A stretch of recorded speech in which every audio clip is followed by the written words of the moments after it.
traitement, la prise en charge de l'obésité?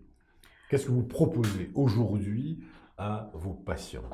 Alors, la prise en charge de l'obésité devrait être faite avec une équipe qui s'occupe de tous les aspects de l'obésité. Le côté psychologique, le côté du comportement alimentaire, le côté de l'exercice physique, l'idée que les gens ont d'eux-mêmes. Parfois, il y a des gens qui pensent que c'est très bien d'être gros. Alors, ça paraît très bizarre aujourd'hui dans une société où il y a beaucoup d'anorexiques.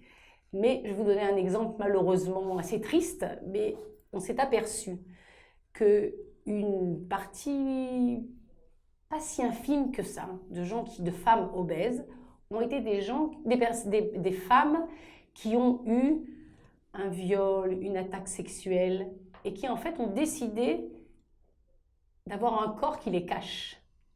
Donc parfois les causes de l'obésité sont multiples. C'est la raison pour laquelle on a besoin d'une approche qui soit multiprofessionnelle pour d'abord trouver toutes les causes et essayer d'avoir aussi toutes les ressources possibles.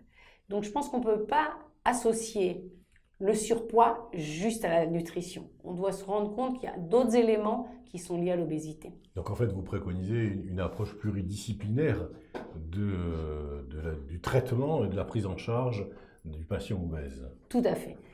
La prise en charge doit être multidisciplinaire, mais malheureusement, le nombre de centres qui s'occupent de l'obésité par rapport à la quantité de gens qui ont une obésité n'est pas immense.